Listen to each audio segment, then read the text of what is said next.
ba Kazoza FM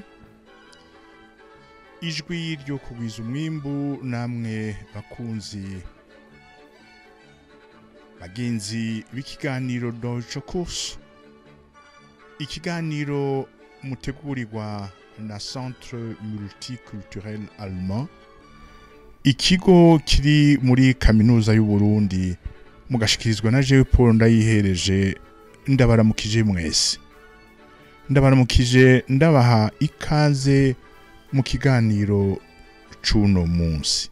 Ikiganiro kiza kugaruka ku kintu ciswe lokale prepositionen.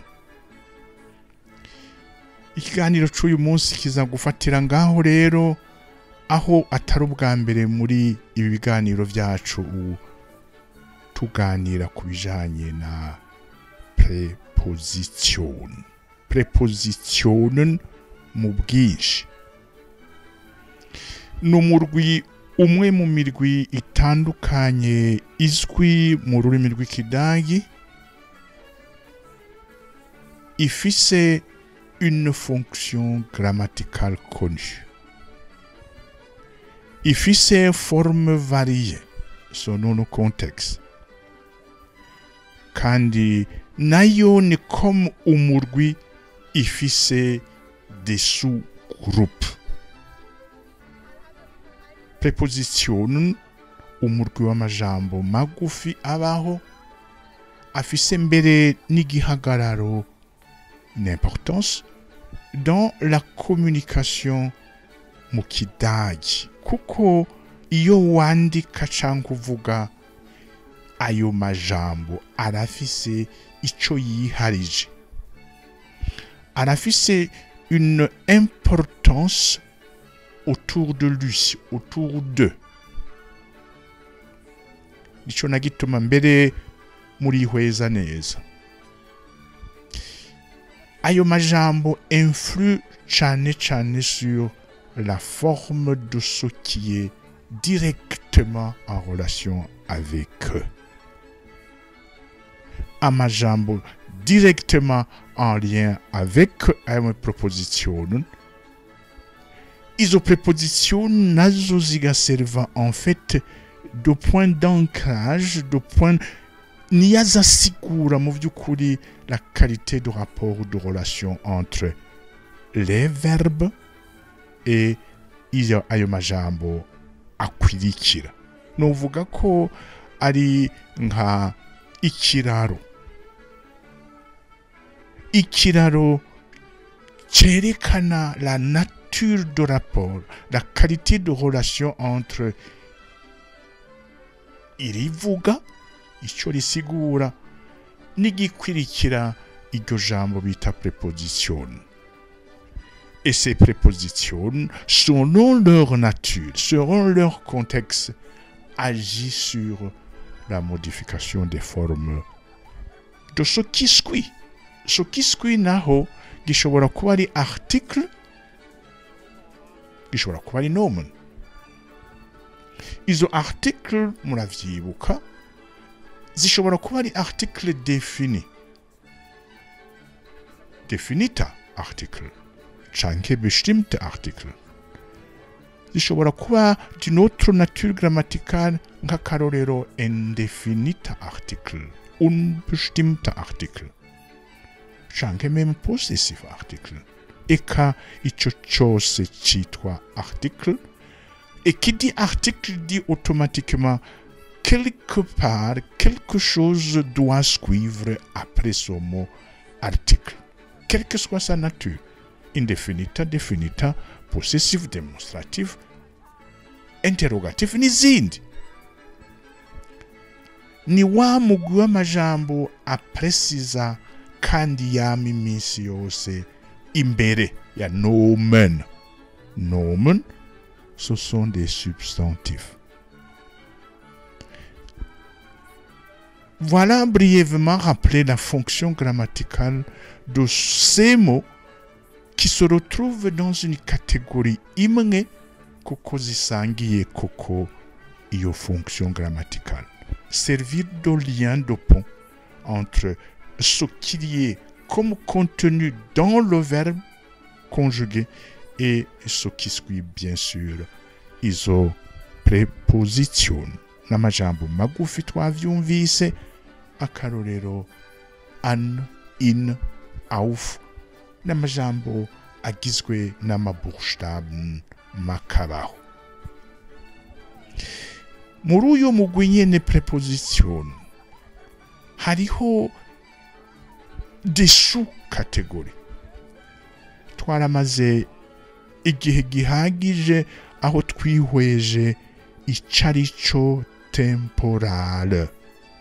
Preposition temporale ivuye muri tempus, tempora, le temps. Twarabonye uyundi mugwe aho twawihoje ingene ukoreshwa mu kidagi bita modal preposition. Akarorero twafatiye ko yari mit, urumva nayone ijambo rigufi mit. Temporale yo iroroshe ibuka Zeit SEIT canke fois VOR n'izindi. Ico rero twari tumaze iminsi ngaha mu biganiro mbere biheruka twagumye umwanya utari muto ku kintu ciswe local prepositionen. N'umurwi w'amajambo dans la catégorie des prépositions, mugabo qui renseigne, qui donne davantage d'informations, précisions dans un contexte donné sur un lieu donné. Le lieu peut être un lieu vers où on se dirige, le lieu de destination. Ça peut être aussi le lieu de séjour, aho umuntu aba ari, canke le lieu de provenance.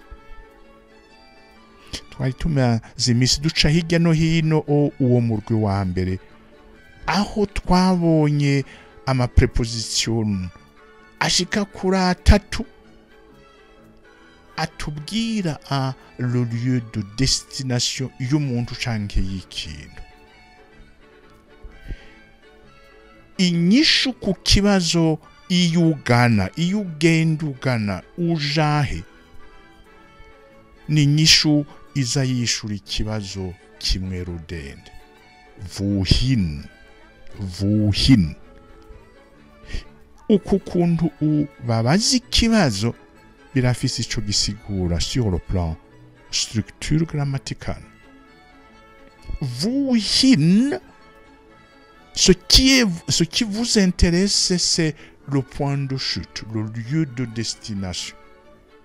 Sur le plan structure grammaticale ngaha naho, selon bien sûr la nature des conjonctions, des prépositions, baza gukoresha un des 4 casus mu kidagi. Aha baza gukoresha accusatif. Muribuka mugabo hariho mugabo des prépositions, quel que soit leur contexte.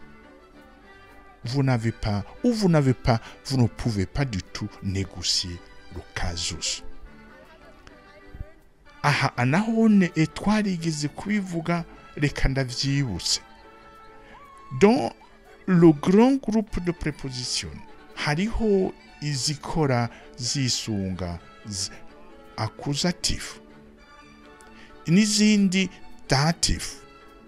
Mugabo entre les deux groupes hariho les mêmes mots qui se retrouvent et qui, selon le contexte, renseignent sur la direction à prendre. Donc, bakoresha accusatif ou alors le lieu de séjour, aha abagakoresha datif. N'imirwi rero novuga itatu mu mugwi mukuru wa preposition. Local preposition twarabonye muri izi ziza zishura ikibazo wohin iyo umuntu aja bivana n'ico umuntu akora au bout de ses efforts de déplacement. Mbega umuntu agana kijya kintu canke agana kijya kintu kandi acinjiramo.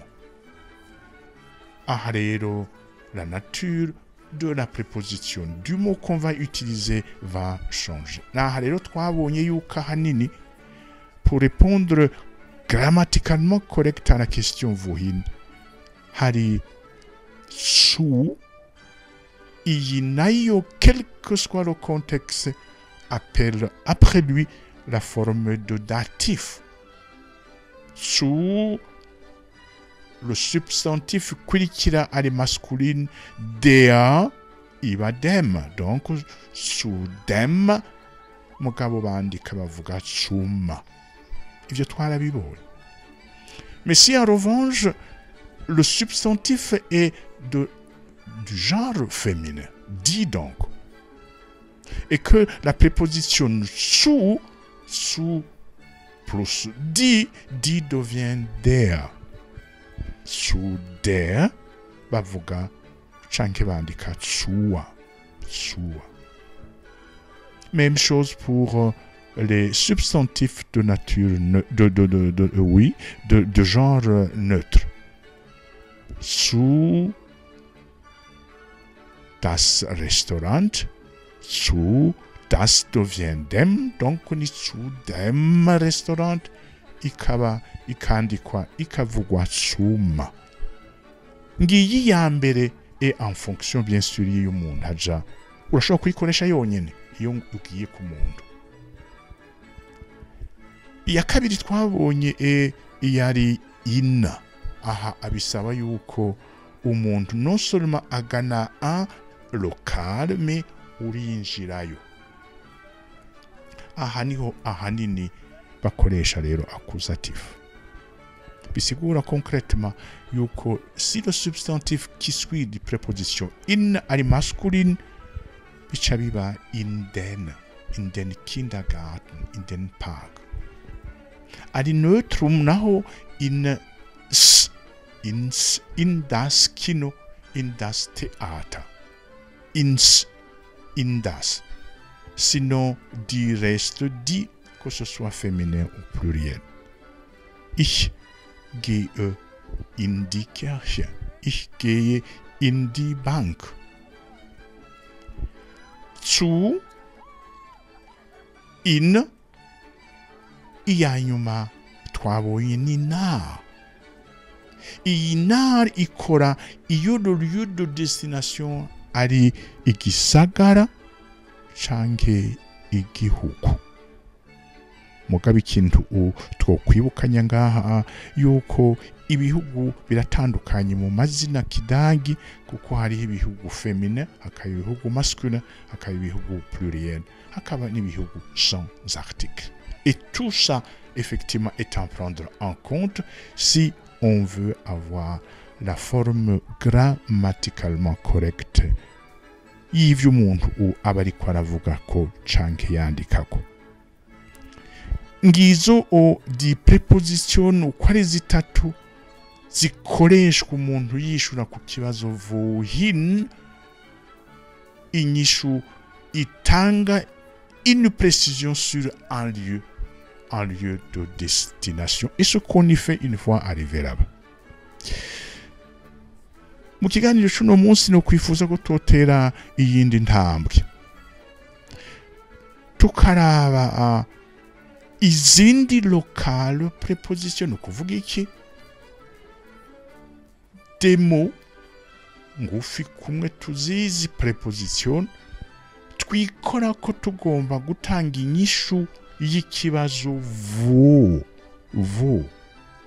wo bist du, wo wohnst du, wo ist dein Vater.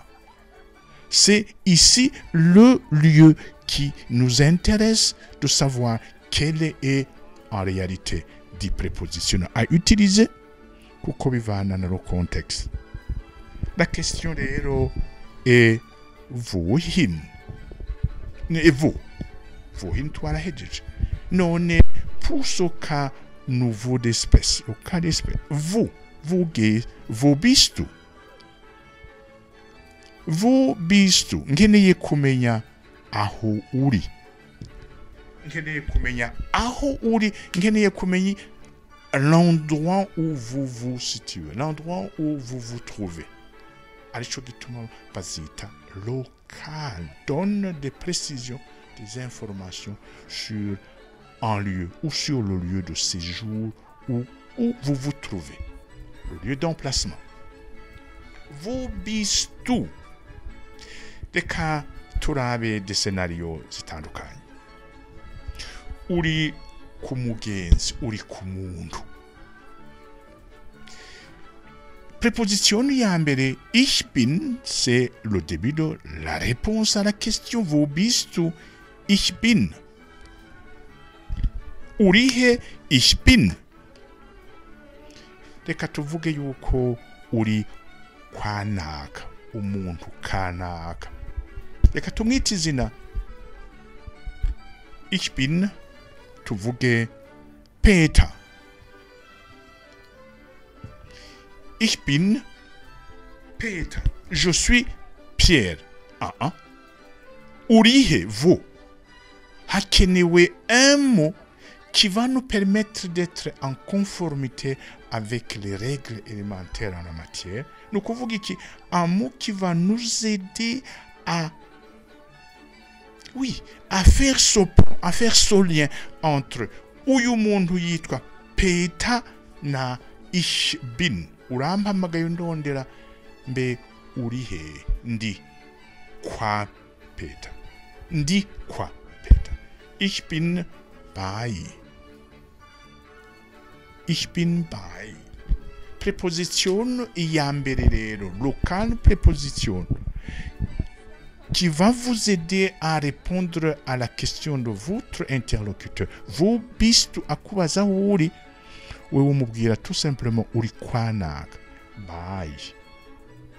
Bye. Muribuka ikibazo ugiye kwande, ugiye he, uroye he? Aha amuribuka yari tsu.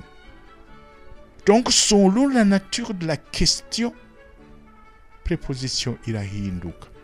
Mugabo zose zerekana iyo umuntu agendagana aja kwanaka, iyo umuntu ari kwanaka. Mugabo bivugwa ukundi.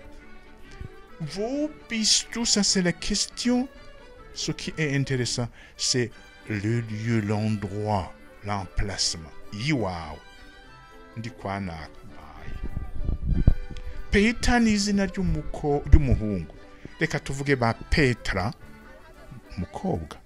Ich bin bei Petra. Aha ngombye kubabwira yuko quelque soit ari umugabo, ari umugore, ari umuhungu, ari umwigeme, quel que soit son genre biologique, la préposition yoyo ni bei. Kuko ntimwibagire, la fonction grammaticale, c'est de servir de pont entre, ce n'est pas Nomen dans ce cas d'espèce, c'était Name, Vorname, plus précisément dit.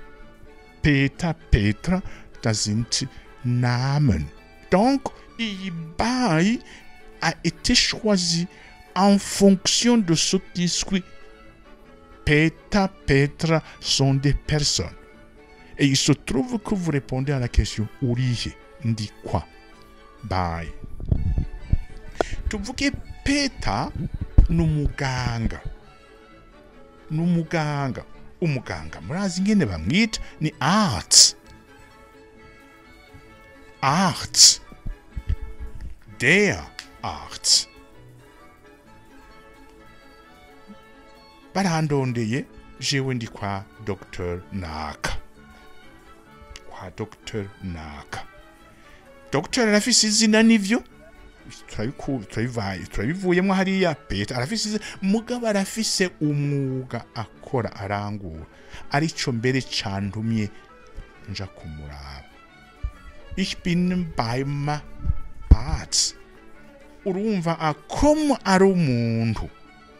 mugabo umuntu afise kwa afise une fonction donnée ni tuguma kuri ya by mugabo bavuga baima bikava hehe ni der Arzt der ica ivamwo dem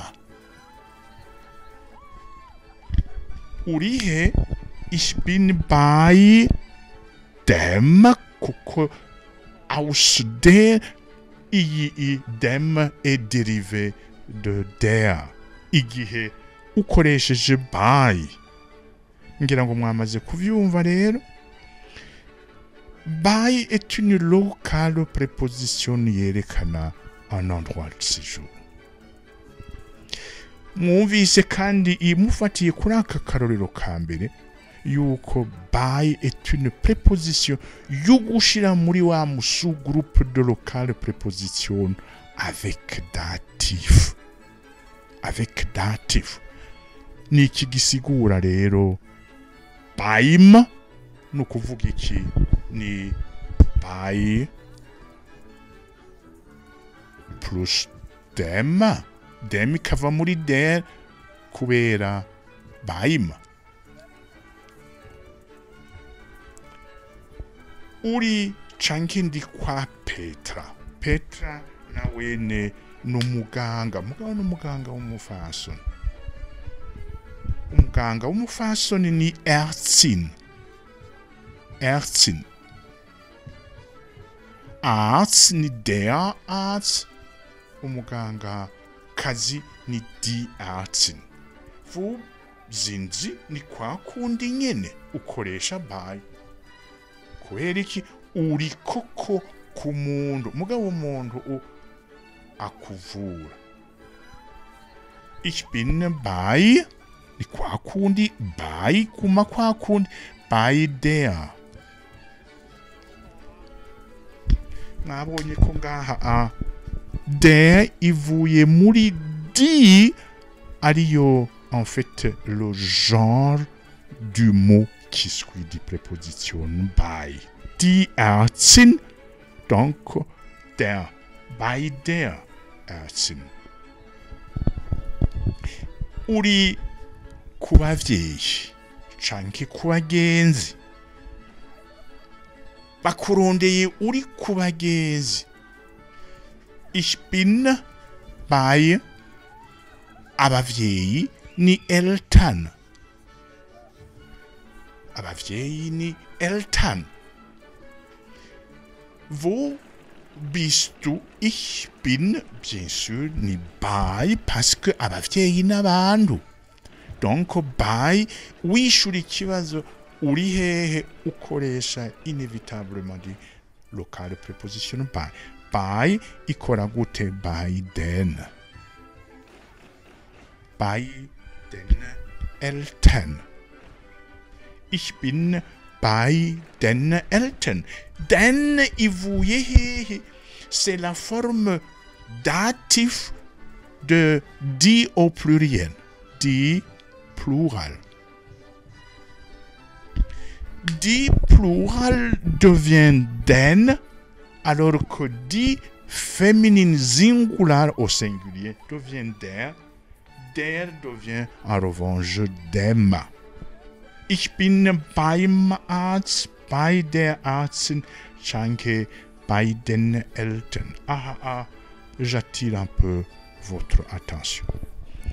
Igihe ari pluriel. La préposition by influe sur la forme de l'article qui le suit. Ikimenya. Die Eltern do die ubu dufise den. Die yabaye den. Kubera iki l'influence directe de by comme préposition. By den Eltern. Cette influence de by s'étend au-delà de l'article et aussi modifie la forme du nomen qui suit. Côté, en ajoutant systématiquement N à la fin. Tuvuge akarorero. Ich bin bei den. Tuvuga Schüler. Je suis chez des élèves. Ngiye kuraba aho abanyeshuri bagejeje igikorwa nabahaye. Abanyeshuri ni Schüler. Abanyeshuri bo mu ntango. Abanyeshuri bo bisumbuye ni Studenten. Ikamfata akarero ka Schüler ivuye muri Schule. Schüler ni barya bana bakija kwishura. Schüler igihe hari benshi ngiye kuraba ukampamagara ari yo ndi nzokwishura ndi ich bin no ndacari bei den Schülern. Schülern. Donc vous ajoutez systématiquement n à la fin du nom. Donc l'influence de bei passe par le mot qui suit directement, à savoir l'article, quelle que soit la nature, et bien sûr influe aussi sur la modification de la forme du nomen en ajoutant tout simplement n. Ngiyi imwe muzo tugiye kuraba mugabo umwanya usa nuri kuratuzimba. Reka duhagarikira ngaha ndabemerera yuko kundwiza tuzobandaniza ngaha nyene kugira ngo turabe iyindi local preposition cane twihweza ingene ikora et de façon particulière et spéciale comment il influe au niveau de modification des formes. Reka ndabakengurukire ko mwabanye nanje muri kino kiganiro, ndabifuriza ibihe vyiza naho utaha. Kazoza FM, be your own boss.